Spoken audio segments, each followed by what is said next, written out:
saya ingin berikan nasihat bahwa ada rumus dalam Al-Quran. Jika Anda ingin mudah dan cepat untuk bisa meraih surga, maka rumusnya adalah coba tunggangi salah satu amalan di antara sekian amal yang ditawarkan oleh Al-Quran, yang itu bisa menjadi kunci-kunci pembuka pintu-pintu surga. Misal, ada bocoran dalam hadis Nabi SAW bahwa surga itu memiliki pintu-pintu yang utama. Ada pintu tahajud, babut tahajud. Ada pintu sedekah, babus sedekah. Ada pintu puasa, babur rayyan. Ada pintunya pintu jihad, babul jihad. Nah, jika Anda ingin fokus kepada satu di antara pintu-pintu ini untuk mendapatkan surga Anda, maka tunggangi amalannya. Misal, di antara para sahabat itu ada orang yang ingin masuk ke surga lewat pintu jihad. Maka itu keluarganya menyiapkan keluarga mujahid. Jadi semua bekal dari kecilnya sampai remajanya sampai dewasanya itu yang diajarkan kemuliaan-kemuliaan jihad, kemudian juga wasilah-wasilah jihad, perangkat-perangkat jihad dan objek-objek jihad. Di mana saja bisa berjihad. Apakah di majlis ilmu, apakah di medan peperangan kalau ada wasilahnya, lalu disiapkan kemudian mereka semua. Kalau dia akan berjihad di majlis ilmu, maka disiapkan pendidikan dari kecil sampai dewasa. Ya, dari mulai kemudian dalam kandungannya, saat dilahirkannya, kapan menghafal Al-Qur'annya, kapan memahami tafsirnya, kapan belajar hadisnya, kapan belajar fiqihnya, disiapkan betul sehingga betul-betul wafat dalam keadaan alim, meraih gelar syuhada. Ada di antara mereka tidak mampu masuk dalam bab itu. Mereka melihat saya punya peluang di tahajud. Saya punya peluang di tahajud. Maka Anda akan lihat dalam babus sirah, banyak di antara para sahabat mengejar keutamaan sholat malam. Ya, mereka siangnya beraktivitas, kemudian mengambil waktu terbatas untuk istirahat, malamnya mereka penuhi untuk beribadah pada Allah Subhanahu wa taala.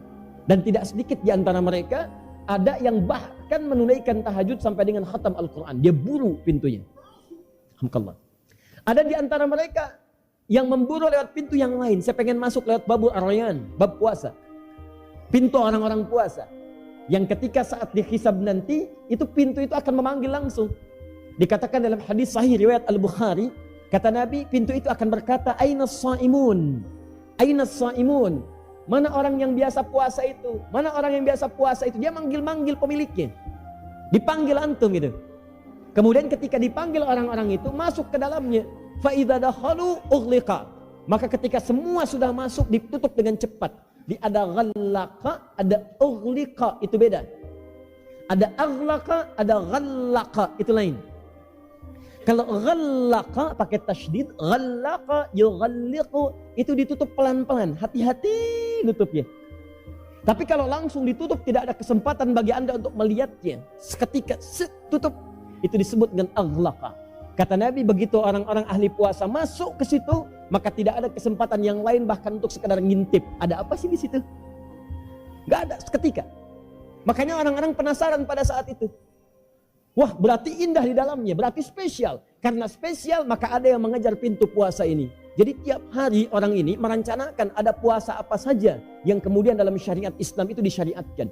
Yang fardu Ramadan ditunggu, yang sunnah dirinci.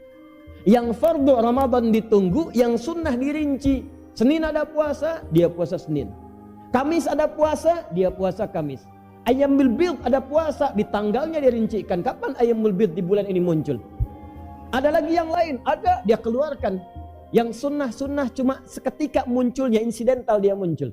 Di bulan Al-Muharram ada, dia puasa. Di bulan yang lain ada, dia puasa. Bahkan ada Syam Daud, dia kerjakan.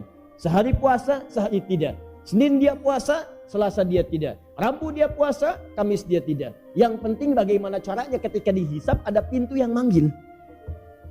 Ada bab sedekah. Bab sedekah. Ini ada orang-orang yang dia merasa bangun tahajud agak susah nih saya nih. Ya orang 11 rakaat saya 2 pun agak susah. Ya. Dia mau kerjakan puasa enggak kuat. Orang sampai maghrib dia zuhur sudah mulai ada terasa pengen buka. Sunnah, ya? Sunnah karena suasananya beda. Orang-orang mengejar yang lainnya dia kesulitan, maka dia berusaha, saya punya kemampuan di bidang pencarian harta. Maka dia maksimalkan bagaimana cara mencari harta dia keluarkan. Ini ada bab zakat. Dia mencari bagaimana supaya bisa zakat. Dia tahu manajemen dia ketika dia keluarkan dalam Al-Quran. Manajemen Al-Quran ketika menghimbau kita untuk beramal, itu sekaligus memberikan dorongan harta Anda akan berlipat. Dia sudah hitung tuh. Saya kejar dulu pertama zakat, gimana caranya 100.000 dulu zakat. Karena ketika saya zakat 100.000, 10 kali lipat akan datang. Nanti dia naikkan lagi. Infak dia kerjakan, karena ketika dia infak 700 kali lipat akan datang. Jadi orang ini setiap hari kerjaannya merencanakan bagaimana pekerjaan saya bisa memasukkan saya ke surga. Dia mengumpulkan hartanya bukan ingin memperkaya urusan dunia, tapi mengejar kemuliaan akhiratnya. Jadi begitu dia kumpulkan, ini yang pos zakat, ini yang pos infak, ini yang pos sedekah. Orang ini saat di akhirat dia kaya dalam urusan dunia, tapi dia megah dalam urusan akhirat. Begitu dihisap, pintu sedekah manggil, aina si fulan, masuk. Dan ada di antara mereka yang paling dahsyat, yaitu ahli Al-Quran. Ahli Al-Quran. Ini bahkan saat hisab bukan pintunya langsung manggil, tapi langsung Qurannya memohon kepada Allah Subhanahu wa taala mengatakan, Allahumma halli. Ya Allah, tolong bedakan yang ini dengan yang lain. Hiasi orang ini, berikan kepadanya perhiasan yang beda dengan yang lain. Fayulbasu ilaihi tajul karamah, maka dipakaikan di kepalanya mahkota kehormatan. Allahumma zidhu, ya Allah tambahkan, kata Al-Quran. Karena fasilitatornya pun diberikan. Jadi kalau ada anak hafal Quran karena dorongan orang tuanya, maka orang tuanya pun diberikan mahkota. Maka Qurannya berkata, Allahumma zidhu, ya Allah tambahkan pada orang ini. Fayulbasu ilaihi libasul karamah, maka dipakaikan padanya mahkota, setelah selesai mahkota jubah kehormatan. Maka tertiba orang ini, kemudian diminta langsung oleh Allah. Perhatikan kalimatnya, irqa wartaqi waqra fa inna akhira qiraatika akhiru manzilatika. Ayo kamu cepat pergi ke surga, naik ke surga. Bahkan di Quran surah 13 ayat 23 sampai 24, itu bukan cuma sendirian tapi diminta memimpin, jadi pemimpin bagi ayah bundanya, bagi suaminya kalau dia istri, bagi istri kalau dia suami, dan anak keturunannya. Kamu pimpin keluarga besarmu masuk surga. Maka dia akan bacakan Al-Quran yang biasa dia bacakan saat di dunia. Begitu dibaca, naik sampai ke tingkat yang paling tinggi. Begitu berhenti bacaannya minal jinnati wan nas, maka disitulah tempat surganya yang paling indah. Ustadz, maksudnya orang ini cuma hafal An-Nas atau bagaimana? Tidak. Itu ada urutan. Nah, maksud saya, ini kan banyak teman-teman yang datang. Cobalah dari sekarang malam ini pulang dari sini, coba rencanakan merenung. Kira-kira pintu mana yang paling sesuai yang bisa antum tunggangi? Mana kadar kesanggupan kita yang bisa kita kerjakan? Pasti saya punya keyakinan, hakul yakin demi Allah saya katakan, Allah tidak mungkin menugaskan kita kecuali kita punya kemampuan untuk bisa masuk surga. Jadi begitu Allah uji kita, ujian itu mengantarkan kita ke surga. La yukallifullahu nafsan illa usaha. Jadi nggak mungkin Allah uji kita kecuali kita sanggup. Nah, ujian itu di Quran bersanding dengan sabar, sedangkan sabar sandingannya surga. Lihat sini, kita hidup di dunia diuji. Jelas ya? Ujian bersanding dengan sabar. Di mana rumus ujian bersanding dengan sabar? Al-Baqarah Quran surah kedua ayat 155 sampai 156. Wala nabluwannakum bisyai'in minal khauf wal ju' wa naqsin minal amwal wal anfus wath thamarat, ujian. Wa basyiris sabirin, sabar. Sedangkan sabar bersanding dengan surga. Dari mana taunya? Taunya disebutkan di Quran surah ke-13 Ar-Ra'du ayat 23 sampai 24. Di ayat 24-nya langsung malaikat mengatakan kepada ahli surga. Ketika pertama masuk ke surga, kalimat pertamanya salamun alaikum bima sabartum. Selamat, Anda telah sabar saat di dunia, dengan kesabaran itu Anda bisa masuk ke surga. Sabar teman-teman, tenang. Kita itu letih cuma di dunia. Kalau sudah tinggalkan dunia ini nggak ada keletihan lagi.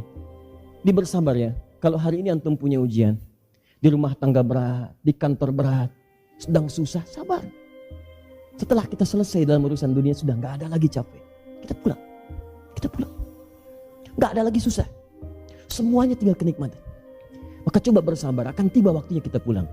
Antum siapkan malam ini, antum pulang ke rumah. Saya juga sama, saya siapkan. Diskusi pelan-pelan, kita mau kemana nih? Surganya mana yang kita inginkan? Yuk pelan-pelan, bismillah kita mulai pelan-pelan. Antum mau yang mana? Ya, apakah mau yang salat? Ayo siapkan. Mau yang tahajud? Siapkan, bangun jam sekian. Istighfar sebelum subuh. Mau yang sedekah? Bismillah, lihat. Pulang ke rumah coba cek apa yang Allah titipkan bagi antum. Itulah surga antum di situ. Coba gali. Saya tidak ingin melihat kemegahan malam ini. Banyak orang ramai datang, tapi kita di akhirat punya persoalan gitu. Saya pengen hari ini kita sama-sama dan di akhirat kita bergandengan tangan ke surga insya Allah. Ya. Dan itu tidak cukup diraih dengan amin. Kita harus ikhtiar.